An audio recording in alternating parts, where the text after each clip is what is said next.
શ્રી વલ્લભાધીશ કી જય. गिरिराज धरण की श्याम मरण की जय. श्री गुसाई जी परम दयाल की जय. श्री गोकुल नाथ की जय. दाव दयाल की जय.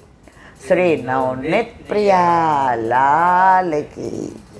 अपने माथे बिराजता सेव्य सर्व की जय. બધાય વૈષ્ણવને જાજા કરીને જય Shri Krishna. Time and ટાઈડ weight four nobody. સમય બહુ જલ્દી પસાર થઈ રહ્યો છે. આવા બધા ઉત્સવ કરીએ એટલે એ ઉત્સવને મનમાં ભરી રાખે, જાળવી રાખે અને એનામય રહીએ. બાકી તો સંસાર અસાર જ છે, પણ છતાંય આપણને કંસાર જેવો લાગે છે. કેમ? આપણી આસક્તિ હજી સંસારમાં જ છે. આપણને હજી ઘર ગમે, છોકરા, વહુ, જ્યાં સુધી એ બધામાં આસક્તિ છે. પ્રભુ કે ત્યાં સુધી મારા માતાને આસક્તિ થવાની નહીં. ધીમે ધીમે હવે આપણે તો કાંઠે બેઠા છીએ. ધીમે ધીમે એવો પ્રયત્ન કરીએ કે આપણી બધાની આસક્તિ સંસારમાં ઓછી થતી જાય અને શ્યામમાં વધતી જાય. પણ એ ક્યારે વધે? સવારે ઉઠીએ તો રાત સુધી સતત આમાં રહીએ. લોકોનો લૌકિક સંપર્ક ઓછો કરીએ. કોઈ આવે તો એવી અપેક્ષા ન રાખીએ કે તમે મને પૂછો, મને કહો. જો ધીમે ધીમે હવે 70 થયા, ક્યારે જવાનું નક્કી નથી. આજે જ મેં એક વાક્ય કોકે મને મોકલ્યું હતું, બહુ સરસ. આપણી પાસે બેંક બેલેન્સ કેટલું છે આપણને ખબર છે. આપણી પાસે બેંક બેલેન્સ કેટલું છે ખબર છે, પણ આપણી પાસે સમય કેટલો છે ખબર છે? અત્યારે અહીં બેઠા છીએ, સ્વસ્થ છીએ, સરસ છીએ. 1 સેકન્ડમાં એટકાઈને પહોંચી જાય. તો સારું કાર્ય કરવું હોય તો કાલ ઉપર ન છોડાય. ખોટું કાર્ય કરવું હોય તો કાલ ઉપર છોડાય. તમે સારું કાર્ય કરવા જતા હો અને તમને દુસંગ લાગે ને કોઈ સમજાવે, આટલો ખર્ચો ન કરાય, આમ ન કરાય, આપણા પૈસા સાચવીને રખાય. પાછા આપણે એ જ વસ્તુ કરીએ જેનાથી આપણે છૂટવી છે. હવે આપણે પૈસા ભેગા કરીને કરવું છે શું? સારો પૈસો હોય તો જ સારામાં વપરાય. બાકી પછી વ્યથાઓ અને કથાઓમાં જાય. તો બને એટલું આજનો લાવો લીજીએ રે, કાલ કોણે દીઠી છે. આજનો લાવો લીજીએ રે, કાલ કોણે દીઠી છે. વ્રજમાં, ગામડામાં આ વખતે બહુ ગરમી પડે. તો છોકરાઓને સ્કૂલમાં કુલર મુકાવી દીધું. એક વૈષ્ણવ 2-3 જગ્યાએ. અને એણે એવું કીધું કે અમારું નામ ક્યાંય ન આવે. તો આ પુષ્ટિ છે કે જમણા હાથે કરીએ તો એ ડાબાને ખબર ન પડે. એ તો મને ગોળ દ્વારા ખબર પડી. મને કીધું આને ઓળખે છે? મેં કીધું હા. તો કે ખાલી એટલું જ કીધું કે આવી રીતે છે. એ કે પાણીની પરબે ચાલુ કરી દો 2 મહિના બધા આવતા જતા માટે. અને એ પાછી કહ્યું ઓલા બોટલો, આ કઈ આપણે આરોની, એ મૂકી દો. અને જે સ્કૂલમાં જરૂર હોય ત્યાં. હવે એણે ક્યાંય પોતાનું નામ ના આપ્યું. આને કહેવાય વૈષ્ણવ. આજે તમે થોડું કરીને વધુ બતાવો. ધર્મ એ ધંધો નથી. ધર્મને છુપાવીને રાખવાનો. પહેલાંના વૈષ્ણવો કાંઈ સારું કાર્ય કરતા ને તો પોતાનું નામ બહાર નહોતા આપતા. અમે જોયા છે. ગુરુદેવનો પ્રાગટ્ય ઉત્સવ હોય, હવે એમાં તો કાંઈ નક્કી ન હોય કે કેટલા શોભાયાત્રામાં આવે કે કેટલા, તો ત્યાં બધી સામગ્રી બનાવડાવે અને પછી માણસ થઈ જાય, વધી જાય.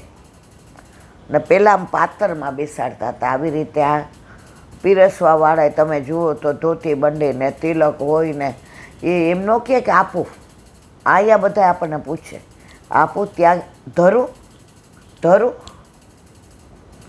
આગ્રહ કરીને આવે. તો એકવાર તો લગભગ મને લાગે 5-6 હજાર વૈષ્ણવ થઈ ગયા. હવે આપણે તો કોલેજમાં, એટલે મને લાગે મારી કાંઈક એક્ઝામ ચાલતી હતી કે એટલે બાએ કીધું કે શોભાયાત્રામાં આવજો કળશ લઈને, ચણિયા ચોળી પહેરીને. એટલે મેં કીધું મને કે તું બંધ થઈ જા, નહીંતર મારું મને ગુસ્સો આવશે. એટલે હું સમજી ગઈ. અમે ચણિયા ચોળી પહેરીને બધા કળશ. આ બધું સૌરાષ્ટ્રમાં છે, અહીંયા તો બધું. એટલે પછી જેનો મનોરથ હતો ને એના વહુ ને એના દીકરાને વહુ બધાએ કીધું કે હિન્દુ ભલે પરીક્ષા રહે બટા પ્રસાદ જો, તું પેલી પંગતમાં બેસજે. બુંદી ઢાળો આપણી બાજુ ઓલી ફૂલવડી ન હોય એ બધું અહીંયા. પછી ચંપાકલી ગાંઠિયા અને મિક્સ ભજીયા, સખડી ને દાળ ને એ તો બધું, અને છાશ તો આપણામાં હોય જ. મને બરાબર યાદ છે. હવે 5-6 હજાર થઈ ગયા વૈષ્ણવ. એટલે ઓલા ભાઈએ જેને કહ્યું, જયરાજ એ કે લ્યો ઠાકોરજીનો ઉપરનો ત્યાં ઉઠાડી દે, તમે જાઓ બહાર. કારણ કે સામગ્રીને જોવાય ન દે અને અડવાય ન દે, બધું અંદર જ હોય, ભીતર જ હોય. એટલે એ એમના વહુ હતા, એની દીકરી મારી બેનપણી હતી. એટલે મને કે હિન્દુ આવું થયું છે. મને કાંઈ બહુ જો સમજણ ન પડતી, મને બહુ રસ નહોતો. એટલે આપણે પહેલી પંગતમાં એક્ઝામ હતી એટલે લઈને વયા ગયા. પછી રાતના બા ને કાકા ને બધા આવ્યા, એટલે આ જ વાત કરતા હતા. એ કે બનાવ્યું હતું 3200નું, પણ 5-6 હજાર વૈષ્ણવ. બીજી વાર તો ન બનાવવું પડ્યું, વધ્યું. ગુરુદેવે કીધું કે આ ઉપરનો ઓઢાડી દો. તો મેં કીધું કે કાકા કોનો મનોરથ હતો? એ કે તને ખબર નથી બટા? મેં કીધું ના. એ કે કોઈને નથી ખબર. મને એટલે ખબર છે કે શાકપાન લેવા અમે હારે ગયા હતા અને બધું ફ્રૂટ લાવવાનું હતું, એટલે એ બધું એ કે બટા અમે હારે. એટલે મેં કીધું કોનો હતો? મને કે વાલજી દાદાનું. મેં હે હાવ નિષ્કંચન. એ 12 મહિના પૈસા ભેગા કરે, 2 રૂમ રસોડાનું ઓલું ફળિયાવાળું ઘર, નળિયાવાળું, અને ગાયો, 1 ગાય હતી, અને ખેડે એમાંથી ને ભેગા કરે, અને 12 મહિના આવી રીતે 2-5 હજાર વૈષ્ણવ પ્રસંગ. પણ કોઈને બધાય પૂછે કોનો મનોરથ છે? એ કે ઠાકોરજીનો. એની પરાકાષ્ઠા કહું તમને. કાકા કે મારી બાજુમાં બટા પ્રસાદ લેવા બેઠા ને તો બધાને પૂછે કે વાહ, એ કે આ તો ઓહો થઈ ગયું કે કોનો મનોરથ છે? કોણ પૂછે? જેનો મનોરથ હતો એ પૂછે, કે એના પર કોઈ ડાઉટ ન જાય. કાકા કે પછી ગુરુદેવને દંડવત કરવા ગયા તો ગુરુદેવે જે ઉપરનો ધારણ કર્યો એ વાલજી દાદાને ઓઢાડી દીધો. તો વાલજી દાદા રોવા માંડ્યા. જે રાજ આ ઉપરણાનો ભાર લાગે, અમે એવું તો કાંઈ કરતા નથી. અને આપનો પ્રસાદી ઉપરનો, જે ઉપરનો ધારણ કરીને આપ ઠાકોરજીની સેવામાં પહોંચો, આપ એ ઉપરનો ધારણ કરીને આરતી કરો, એ ઉપરનો ધારણ કરીને વૈષ્ણવને આપ ચરણ સ્પર્શ આપો, એ ઉપરનો પ્રસાદ મને આપ્યો. કાકા કે હમણાં હાંચવીને રાખ્યો, મણિભાઈ ઓચિંતાનો વયો જાવ ને તો આ ઉપરનો મને છેલ્લે ઓઢાડજો. આ સૌરાષ્ટ્રની ધરતી, આ કાઠિયાવાડની ધરતી. ત્યારે પાછો કાકાએ મને કીધું, બટા તારે બેનપણીઓ બધી, મારે વૈષ્ણવ જ બધી, આ વાત કોઈને કરતી નહીં, પ્રગટ કરે રસ જાય. આવા ભગવદીય વૈષ્ણવ હોય ને, જેને પોતાનું નામ આવે, બાર વાહ તો વલ્લભની થાય, આપણી ના થાય. આજે ઘણા એમ કે એલાબેન સાલ તો ઓઢાડવા દો. મલા વાલા, હું તમને પ્રેમ કરું એનું મને સાલ ઓઢાડાય? હું તો મારા પ્રભુ હારે મારા અલૌકિક વિવાહ છે એની વાતો કરું છું કાલી કેલી. એમાં સન્માન હોય, એમાં માન હોય, ના કશું જ ના હોય. આ તો વાણી આપી તો વિનિયોગ થાય છે. અને મેં તો સ્ટેજ ઉપર ના પાડી, મારે સામે તમારી સામે ખુરશી લે, એ આ પગની તકલીફ છે. ઊંચા બેસે એનો મતલબ ના મારા વાલા, ના. એક નાની વાત કે સત્સંગ કેમ કરવો, શું કામ કરવો, એનું કારણ શું? સત્સંગ વિવેક આપે છે. કેવી રીતે? સાઉથમાં એક કોલાહલ નામના શાસ્ત્રીજી થઈ ગયા. હવે એટલું ભણ્યા કાશીમાં, એને કોઈ હરાવી જ ન શકે. જેટલા એની સાથે શાસ્ત્રાર્થ કરે એ બધાને હરાવે અને પછી લખાવી લે કે આમાં લખી દે કે હું કોલાહલ શાસ્ત્રી જ્યારે હારી ગયો છું, એટલે હવે કોઈ દિવસ હું બીજા કોઈ હારે શાસ્ત્રાર્થ નહીં કરું. અને એ પ્રમાણપત્ર ભેગા કરે. ચૌલાના રાજાને ખબર પડી, એને બહુ એવું હતું કે આઈ એમ સમથિંગ. એણે કોલાહલજી શાસ્ત્રીને બોલાવ્યા, મહારાજ તમે મારા રાજ મારો, હું દરેક શાસ્ત્રીજીને બોલાવીશ, તમારે એની હારે શાસ્ત્રાર્થ કરવાનો. એ હારે એટલે મારા રાજમાં તમારું સ્થાન ઊંચું જતું જાય, મારા રાજનું સ્થાન ઊંચું જતું જાય. અને આપણી દુનિયામાં જો બધે વાહ બધાને બહુ કરાવે છે, પણ ભેગા જાશો ત્યારે વાહ નહીં આવે. આ 4 દી બધા યાદ કરશે, એમાં ઘણા ચોપડાવશે. આને જો નામની કેટલી પેલી હતી, જ્યાં હોય ત્યાં લખાવતા હતા, પેમ્પલેટ છપાવતા હતા. હવે ત્યાં નવું નીકળું, શું કહેવાય આને, વોટ્સએપ. આના તરફથી આના તરફ. ભક્તિ ના વેચાય મારા વાલા. હવે એ કોલાહલજીને તો મજા પડી ગઈ, અને જ્યાં નીકળે ત્યાં બધા દંડવત કરે ને વંદન કરે ને, કારણ કે રાજાના માન્યતા બની ગયા. કોઈ બ્રાહ્મણ પુરોહિત એની સામે ન આવે, બીક લાગે. જો આની સામે આવી ગયા અને શાસ્ત્રાર્થમાં હારી ગયા તો આપણી રોજીરોટી બંધ થાય, કારણ કે પછી ક્યાંય જવાનું જ નહીં. રાજાના રાજમાંથી પુરોહિતો શાસ્ત્રીઓ બીજે પ્રયાણ કરવા માંડ્યા. પણ રાજાને તો આ બધી બહુ મજા આવતી હતી. હવે રાજાએ પૂછ્યું, હવે કોઈ છે આમની સમો વળ્યો? એક જણે કીધું યમલાર્જુન શાસ્ત્રી છે. એ કે બોલાવો એને. પાલખી મોકલી, કારણ કે એટલા બધા મોટા શાસ્ત્રીજી હતા, એની પાસે એટલું બધું જ્ઞાન હતું કે એની તોલે કોઈ ના આવે. પણ આ કોલાહલજી કે આવા દો, આવ્યા. બિરાજો રાજા. શાસ્ત્રીજી ક્ષમા કરજો, પણ તમારા કોલાહલજી શાસ્ત્રીજી સાથે શાસ્ત્રાર્થ. તમે હારી જાઓ એટલે તમારે લખી દેવું પડશે કે હવે હું કોઈ યારે શાસ્ત્ર કે કાંઈ વાંધો, કબૂલ મંજૂર. એ કે પછી તમારે અમારા રાજમાં નહીં આવાય, કબૂલ મંજૂર. કોલાહલે કીધું 3 પ્રશ્નો તમારે પૂછવાના, કારણ કે તમને બહુ આવડતું એવું લાગતું નથી. તમને હું સહેલા પ્રશ્ન તમે પૂછજો, હું ખંડન કરીશ. હવે દાખલા તરીકે સફેદ ચાદર છે તો હું ખંડન કરીશ કે સફેદ નથી, આવી છે. યમલાર્જુન કે ભલે, જેવી આપની આજ્ઞા. યમલાર્જુન રિયલ શાસ્ત્રી હતા. રિયલ એની પાસે વેદ, પુરાણ, ઉપનિષદ, મહાપુરાણ આ બધાનું જ્ઞાન હતું. અને આ મારી જેવો હતો, સભા ભરાણી, રાજની અંદર બધાને ભેગા કર્યા, ઢોલ પીટાવ્યો.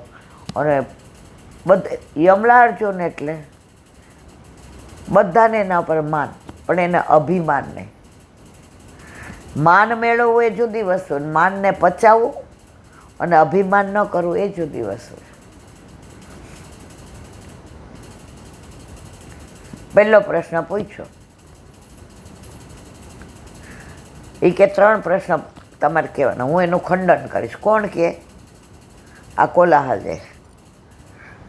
હવે 3માં 2 તમે હારી ગયા એટલે તમે હારેલા, પણ ત્રીજો પૂછવાની જરૂર નહીં. યમલાર્જુન કે જેવી આપની આજ્ઞા, પૂછો પહેલો પ્રશ્ન. એ કે મારો પહેલો પ્રશ્ન એ કે તમે એકાંશુત છો, એટલે એકના એક પુત્ર છે, તમારે બેન નથી, ભાઈ નથી, આગળ કોઈ. બોલો કે આ તો હું જવાબ દઉં, હું તો એકનો એક જ છું, આમાં હું ખંડન કેવી રીતે કરું? 5-7 મિનિટ એટલે રાજાએ કીધું જવાબ આપો કોલાહલજી. એ કે આનું તો ખંડન જ ન થઈ શકે, હું એકનો એક છું. તો કે હારી ગયા. એ કે બાકીના 2 કયો પૂછે? એ કે આમાં હારી ગયા. યમલાર્જુન કે એવું આપણે હારવા જીતવાના? રાજા કે નહીં. રાજાએ જે પેલા રાખ્યા તેને કીધું આ પ્રશ્ન પૂછ્યો ને ખંડન ન કરી શક્યા, એ હારી ગયા. બીજો પ્રશ્ન પૂછો. રાજા કે હવે કોલાહલજી ખંડન કરજો. બીજો પ્રશ્ન યમલાર્જુને કહે, ચોલાપુરના રાજા ધર્મિષ્ઠ છે, નીતિથી રાજ ચલાવે છે અને પ્રજાનું બહુ ધ્યાન રાખે છે, કરો ખંડન. કેવી રીતે ખંડન કરે? રાજા કે આ બીજા હારી ગયા. ઓલો તો ધ્રુજવા માંડ્યો. એ કે અત્યાર સુધી જાહો જલાલી, કેટલા બધા સર્ટિફિકેટ બધા લખીને ગયા, આને તો હું હાવ આવો સમજતો હતો. હાવ આવા પાયાના પ્રશ્નો પૂછશે એવી મને ખબર નહોતી. નહીં તો યારે ખંડન વિદ્યા ન કરે, બીજી વિદ્યા કરે. હવે થઈ ગયું એ થઈ ગયું. રાજા કે પૂરું. યમલાર્જુન કે ના, ત્રીજામાં એ જીતી જાય તો એ અહીંયા એમનેમ જ રહેશે. હું તો મારા ગામ જઈશ, મને આ બધામાં રસ નથી. રાજા કે નહીં તમે? એ કે ના, માન આપવું પડે. ત્રીજો પ્રશ્ન રાજા કે પૂછો. એ કે આઈના રાણી સાહેબા એવું સતીત્વ ધરાવે છે કે રાજા સિવાય ક્યારેય કોઈનું મોઢું નથી જોયું, કરો ખંડન. હું ખંડન કરે. 3 મારી ગયા. જ્ઞાન હોવું એક વસ્તુ છે અને જ્ઞાનને અભિમાન કરવું એ બીજી વસ્તુ છે. તો સત્સંગ તમને વિવેક આપે. જો યમલાર્જુન આવ્યા, ગુસ્સો કર્યો, ઓલાએ તોછડાથી કીધું તમને બીજું નહીં આવડે, તમે જે પ્રશ્ન કરશો ને એનું હું ખંડન કરીશ. આ કેટલા વિનય ને વિવેકી, કેવા 3 પ્રશ્ન પૂછ્યા કે આજે વર્ષોથી આ બધાને હરાવતો, હેરાન કરતો, ગામમાંથી કાઢતો, સહેલામાં સહેલી વસ્તુ રીતે એણે કીધું તમે એમને જ અહીંયા રાખો, હું મારે ગામ જઈશ, હું મારી વિદ્યાને વેચતો નથી, હું ક્યાંય આ બધું કરતો નથી, મારે નામના જોઈતી નથી, પ્રતિષ્ઠા જોઈતી નથી. તો દાખલો આપ્યો, રસોડામાં તમારે સરસ શાક બનાવવું હોય, સબ્જી, અંદર બધું જ છે,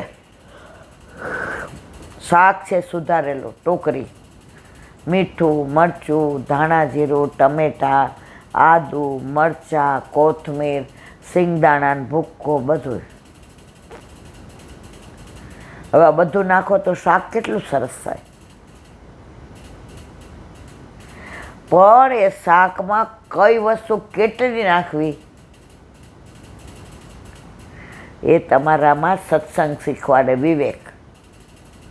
આટલું શાક હોય એમાં કિલો મીઠું ન નખાય,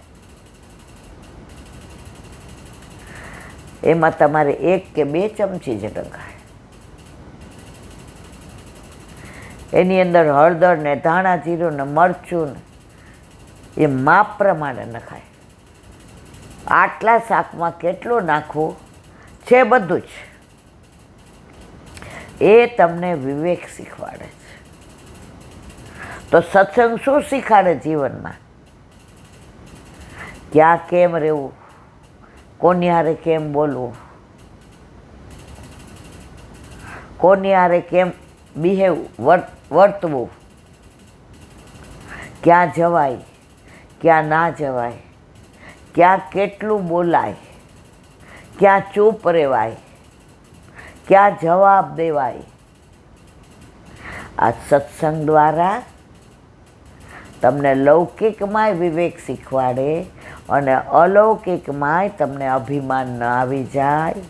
એટલે તમારે કેમ રહેવું એ તમને શીખવાડે છે. રાજકોટમાં એક ભગવદીય વૈષ્ણવ થઈ ગયા,